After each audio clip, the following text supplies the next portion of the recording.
পরম দয়াল ঠাকুর আমার, তারি রাঙারা তুল চরণে জানাই কোটি কোটি প্রণাম। প্রণাম জানাই তারি লীলা সঙ্গিনী জগৎ জননী শ্রী বড়মা রাঙারা তুল চরণে। প্রণাম জানাই আচার্য দেবীর চরণে, উপস্থিত ভক্তমণ্ডলী, শ্রদ্ধেয় দাদা ও মায়েরা, সবাইকে যথাযথ স্থানে আমার ভক্তিপূর্ণ প্রণাম। জয় গুরু জানিয়ে আজ এই মহতি সৎসঙ্গে, এই মধ্যপাড়াতে যে মহতি সৎসঙ্গ চলছে, তার যেন সাফল্যমণ্ডিত হয়, পরম পিতার কাছে প্রার্থনা জানিয়ে ঠাকুরের কথা, শ্রী বড় মায়ের কথা, দু চার কথা বলার চেষ্টা করছি। শরীরটা ভালো না, খুবই খারাপ, বয়সও হয়েছে, তাই ভুল ত্রুটি হলে ক্ষমা করবেন। পরম দয়াল এসেছেন ধরাধামে মানুষের মুক্তির জন্য। তাই ঠাকুর বলছেন যে অর্থ মান যশ পাওয়ার আশায় আমাকে ঠাকুর সাজিয়ে ভক্ত হয়েও না, ঠকবে। তোমারই ঠাকুরত্ব না দেখলে কেহ তোমার কেন্দ্র নয়, ঠাকুরও নয়, ফাঁকি দিলে পেতে হবে। তাই আমরা ঈশ্বরকে ধরতে গেলে অনেক কিছু, আমরা তখন অনেক কিছু প্রতিজ্ঞা করি, তখন দীক্ষা দেন ঋত্বিক দাদারা, অনেক প্রতিজ্ঞা। আজ থেকে আজ আমি তোমার সেবা করব, তোমার কথা শুনে চলব। আরো একটা জিনিস আমরা পাঠ করি, শতনৌকা।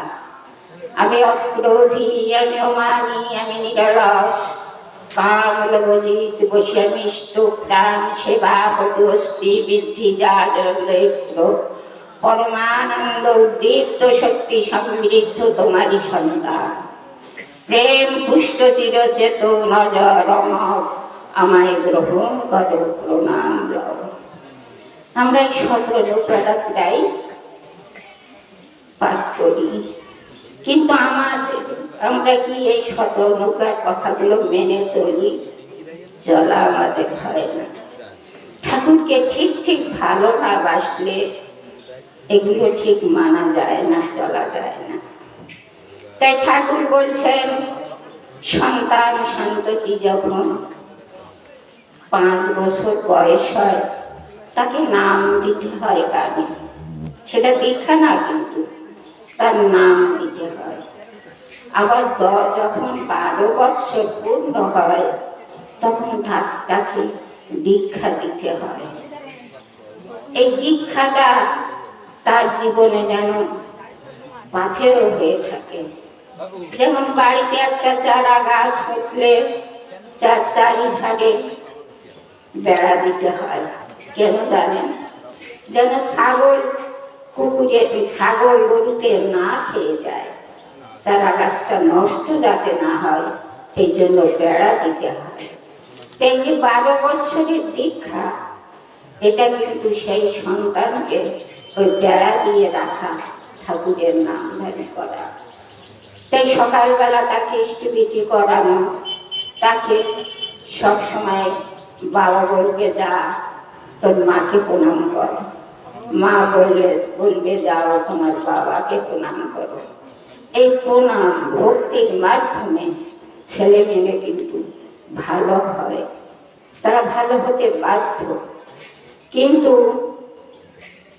আজকাল দেখা যাচ্ছে তাদের এই অবাধ্যতার কারণ তাদের মায়েরাই তাকে হাতে কলমে কিছু শেখায়নি বা শেখায় না। চারিদিকে যেন একটা ভাইরাসের মতো ছড়িয়ে গেছে সংসারে অশান্তি। সে অশান্তি দেখা যায়, কেউ কারো মানছে না, কেউ কারো কথা শুনছে না। এটা হচ্ছে কিন্তু মানুষের চলার ভুল। তাই ঠাকুর বলছেন, ঠাকুরের তো অনন্ত কথা, তার তো শেষ নেই। প্রত্যেকটা মানুষ যদি 3টা করতে থাকে, তবু তার কথা শেষ হয় না। তিনি 81 বছর ধরে শুধু মানুষের কল্যাণ করে গেছেন, পৃথিবীর এক প্রান্ত থেকে আরেক প্রান্ত।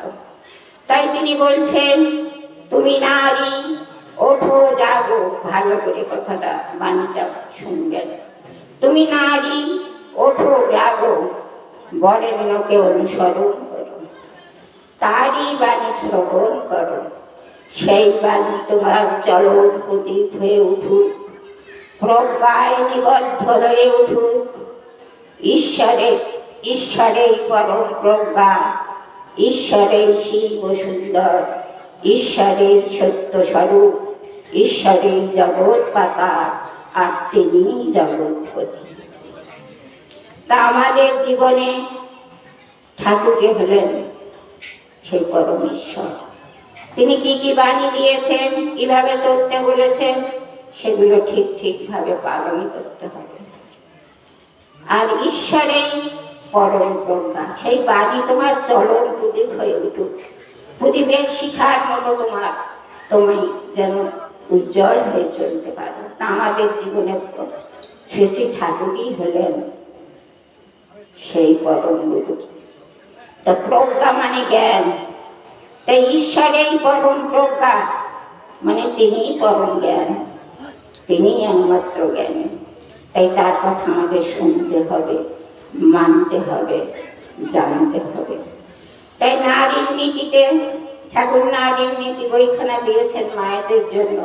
শুধু মায়েদের জন্য বলি কেন, দাদাদেরও জন্য দিয়েছেন, তাদেরও সেগুলো পড়ার বা বোঝার দরকার আছে।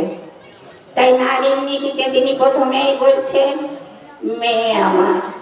কত সুন্দর করে, কত দরদ দিয়ে ঠাকুর আমার বলছেন, মেয়ে আমার, তোমার সেবা, তোমার চলা, তোমার চিন্তা, তোমার বলা পুরুষ জনসাধারণের ভিতরে এমন একটা ভাবের সৃষ্টি করে যাতে তারা অনাথ মস্তকে নত যান হয়ে সসম্ভ্রমে ভক্তি গদগদ কণ্ঠে মা মা জননী আমার বলে মুগ্ধ হয়, বুদ্ধ হয়, তৃপ্ত হয়। তবেই তুমি মেয়ে, তবেই তুমি সতী। কত সুন্দর করে ঠাকুর বলছে।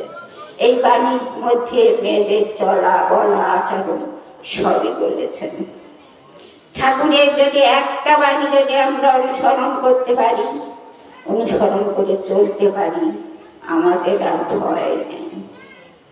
ঠাকুর কত সুন্দর করে বলেছেন। তাই আমরা চেষ্টা করব পরম দয়ালের কথা শুনতে বা মানতে।